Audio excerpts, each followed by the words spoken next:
the City University of New York is the university where it becomes the academic Ellis Island, if you will, the port of entry for all new Americans into this wonderful society that we have chosen to be part of. I want to say a little bit about my last sentence. We have chosen to be part of it. It is easy to be born into something and to just accept it. But it is very difficult for individuals to decide at one point or another, for one reason or another, to leave their homeland and to start again in a new place. I know because I did it, and I had my own reasons. Each one of you have your own reasons. But it is very hard to leave behind your network of support, all of those people that you had known since you were a kid, all of the familiar scents, all of the familiar sights, and suddenly I landed in Idlewild Airport, now called JFK, and be in this strange land with a different language, with different customs, with different mores, and suddenly realize that we are starting all over again. That is courage. That is something that needs to be celebrated.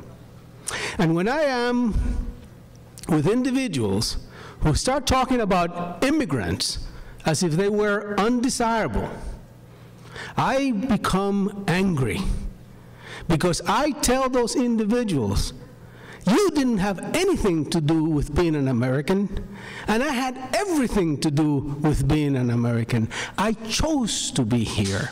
So I have a greater right, if you will, and I have a greater responsibility as a new American, because I chose to do that. You didn't. We are living in turbulent times, ladies and gentlemen. We're living in a time where individuals are even accusing immigrants of the possibility of doing harm to this country. When those individuals are intimating that because we chose to be here in order to do harm to this great society, those individuals are reprehensible.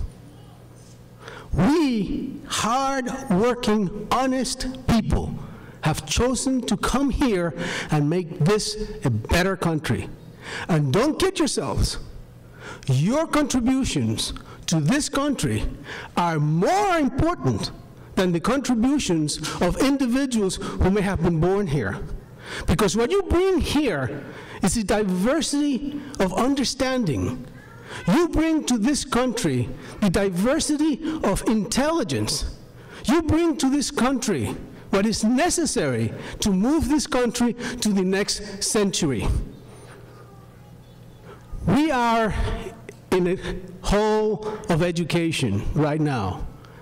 One of the responsibilities that we have as new Americans is to ensure that everyone around us is able to have the tools that are necessary to navigate this very complex society. It is my responsibility to provide you with the opportunities that will enable you to understand what is important and what is not important, what is demagoguery and what is reality, what is the truth and what is the lie.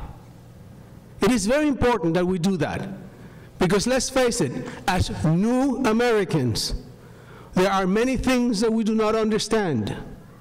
And therefore, places like the City University of New York, the portals of entry into this great society, places like the City University of New York have the responsibility to provide you with the tools that are necessary for that survival. But you have the responsibility to take advantage of those opportunities. It is very easy for individuals who come to these shores, and you all did it, with all kinds of hopes and aspirations, to find yourselves demoralized, because it is hard. It is hard to start all over again.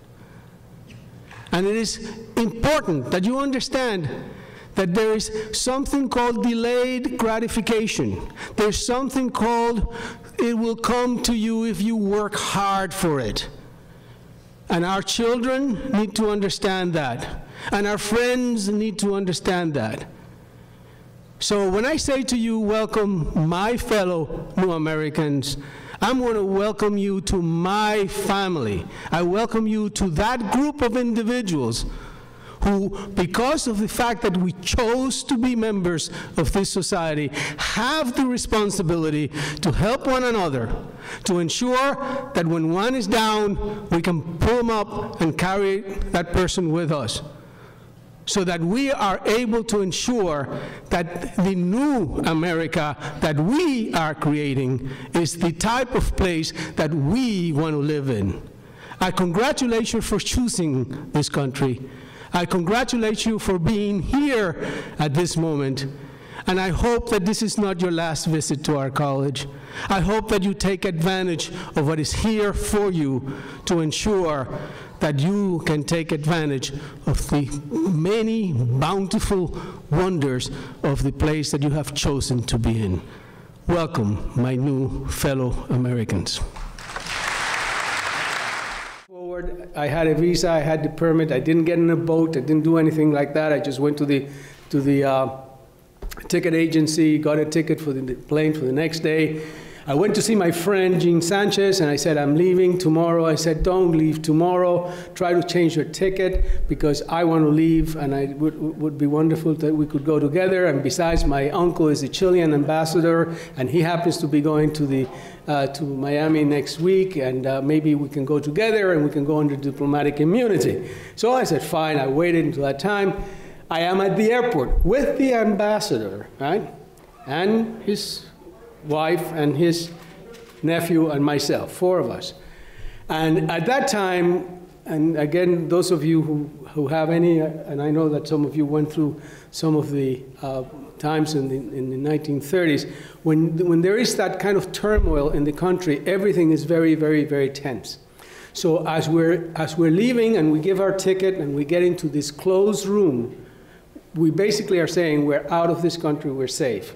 But needless to say, that wasn't the case, because they, for some reason, they took 5 individuals from that group and they took us to another room. Now, the reason I say that is because I'm sitting there with the ambassador of Chile to Cuba, right, who's supposed to be giving me diplomatic immunity. But when the Barbudo, the Castro guy, comes in to pick 5 individuals, I was one of those picked. And this guy, the ambassador, did absolutely nothing, right? Now, I don't know what could have happened. Luckily, I didn't have anything to hide. But they took me to a room, and they took my baggage, my luggage, to another room. They were searching my luggage as they were asking me questions. If there was any discrepancy, obviously I would have not left, and who knows what happens. Now, that's the humorous story, if you will, or the interesting story about the exodus of coming here. I get to New York I went to Miami, and I was going to join a counter-revolutionary group, and I found out there were 118 groups there, and those people, you know, they didn't know what they were doing, so I went back to my old Cuban mode, let them do whatever they want, I'm going to go to school. So I had been accepted at Tulane University in 1958, and my friend Jean wanted to come to New York City. So we literally flipped a coin, and New York City won. So that's how I ended up here. I originally came from Cuba. I came in November of 1960. I was an exile. If there is any parallel, and there's really no parallel, we were engaged in something akin to the Kindertransport of the 1930s in Germany, where a number of young Cubans were being sent by their parents away from the communist environment into the United States, with the understanding and the hope that in the United States they would find freedom, they would find peace, they would find a way of life that was better. This was not an economic immigration. Most of us who left in 1960 were educated. We were from the emerging middle class, if you will, and perhaps of the upper middle class of the country. So we were not coming to the United States seeking a better life. We were actually leaving a very good life, and we're truly seeking the ability to be free.